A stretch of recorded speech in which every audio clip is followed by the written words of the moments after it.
Let me just quickly give you a list of 4 emotions that can change your life in one day. Emotions are powerful. Sometimes it doesn't take much to alter your whole life direction.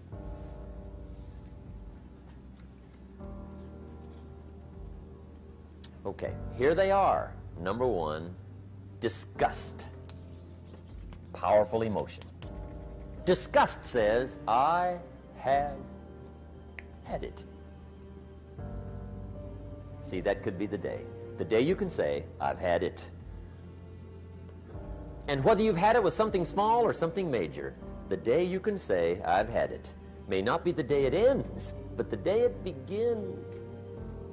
That's what I said when that little Girl Scout left my door when I'm 25. I give her the big lie, she leaves, I say, I don't want to live like this anymore.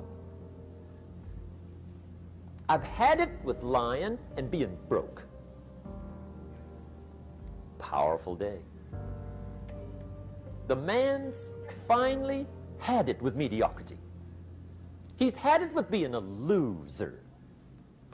He's finally had it with those awful sick feelings inside, knowing his wife is at the grocery store looking at 2 cans of beans, one marked 37 cents, one marked 39 cents, and the guy sick inside knows his wife's going to buy the 37-cent can, and she doesn't even like the brand.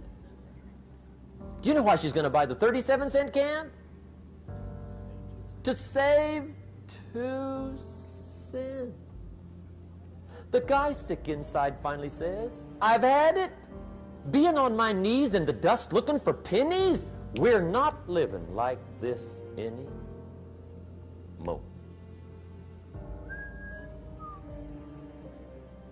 Could be the day that turns your life around. The day you can say, I've had it. He walks into his closet and rips everything in it to shreds and says, I've worn this embarrassing stuff for the last time. And not only will I never wear it again, no one else will ever wear it again. Commit an act that says, I've had it. Powerful. Here's the next one, decision. And decision making is powerful. And it's emotional. That's those knots in the pit of your stomach, right? Waking up in the middle of the night in a cold sweat, trying to decide. We sometimes call it inner civil war. What shall I do? Well, for progress, you must decide. The best advice I can give you came from a wealthy friend of mine who said, if it's easy, do it easy. If it's hard, do it hard. Just get it done. If you went home tonight and in the next few days cleaned up a whole list of decisions, that might furnish enough inspiration for the next 10 years. I found this out many times after you've decided. Getting on with it is easier than deciding. Sometimes decision is the toughest part. Here's the next emotion, desire, wanting to bad enough. And I don't know how to tell you to want to. That's something you've got to come up with. There's 2 things I know about desire. Number 1, it comes from inside, not outside. You don't send off for it. Number 2, I know desire can be triggered by something. Who knows what it might be? Sometimes desire waits and sleeps for something to happen. Maybe it's a book, maybe it's a song, maybe it's a sermon, maybe it's a lecture, a seminar, maybe it's the conversation of a friend, a happening, an event. Who knows? The best advice I can give you is what I give my staff. It goes like this: welcome every human experience. You never know which one is going to turn it all on. Even the bad experiences. Sometimes from the bitterest experience comes the greatest awakening.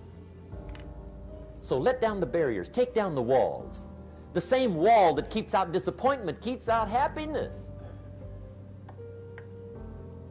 Let life touch you. Don't let it kill you, but let it touch you. Here's the last one. This one's powerful. Resolve. Resolve says, I will. Two of the most powerful words in the language. I will. Benjamin Disraeli once said, nothing can resist a human will that will stake even its existence on the extent of its purpose. Shortly put, I'll do it or die. See, that's powerful. That could be the day that turns your life around. The world has a strange way of stepping aside when somebody says, I'll do it or die. The man says, I will climb the mountain. They've told me it's too high, it's too far, it's too rocky, it's too difficult, it's never been done before, but it's my mountain, I will climb it. Pretty soon you'll see me waving from the top. Or dead on the side, because I ain't coming back. The best definition I ever got from the word resolve came from a little junior high girl in Foster City, California, up north. I'm talking to the junior high kids one day. I love to ask kids definitions. They come up with beauties. I got to the word resolve and I asked, who can tell me what resolve means? And I got several hands, and they were all pretty good, but the last one was the best. Little girl, about 3 rows back, held up her hand. She said, Mr. Rohn, I think I know what resolve means. I said, darling, what do you think it means? She said, I think it means promising yourself you will never give up. I said, that's it. Webster, stand aside. That is the definition. Promise yourself you will never give up. I asked the kids, how long should a baby try to learn how to walk?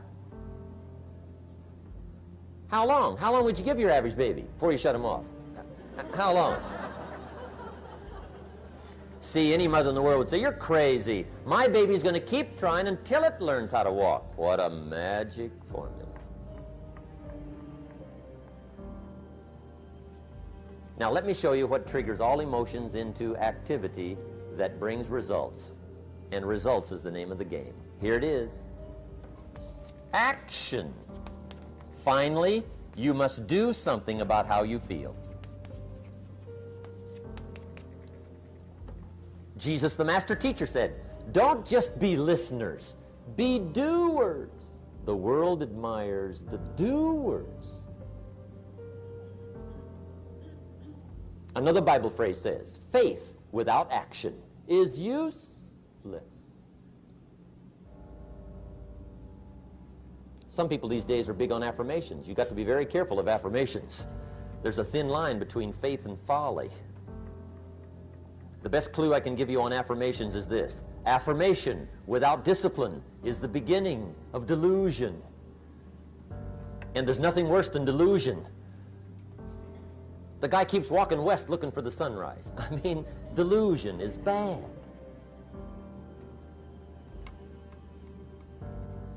However, affirmation with discipline can bring the most spectacular results. When the Jewish people surveyed the Holocaust at the end of World War II, and for them it was a Holocaust, 39 million people lost their lives, World War II. 19 million were Russian. But compared to the population, it was not quite the Holocaust visited on the Jewish people. 6.5 million Jews perished World War II. 6.5 million. That was a Holocaust. After Hitler's final solution and the Nazi jackboots and Eichmann and Bormann had done their evil task, 6.5 million. When the Jewish people counted the dead, surveyed the Holocaust, and mourned the loss, those that survived together said, never again. That was the affirmation. Never again will we take our families, silently walk to the boxcars, and let them ship us through the night to Auschwitz. Never. Well, that's good to make an affirmation, but the next question is, what are you going to do to back up the affirmation? They said, well, number one, we'll build a nation. Then they said, we'll build an army. Wow. And a navy. My. And an air force. And we'll buy some bombs. My. And some bullets. Wow. We'll spend a big portion of the national treasure. We'll even spend some of Israel's finest lives. We mean it. Never again. That's called backing up affirmation with discipline. Does it work? Well, yes. They've been tested 4 times in war on their affirmation in the last 25 years. 4 times, major. The next to the last war was called the 6-Day War. As if to say, didn't we tell you? Never.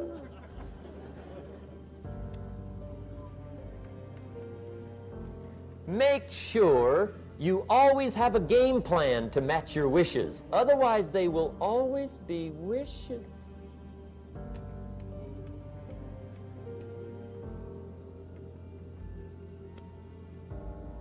The day that turns your life around. Let me give you 4 questions to take home when we're finished. These are called questions to ponder. And this wraps it up.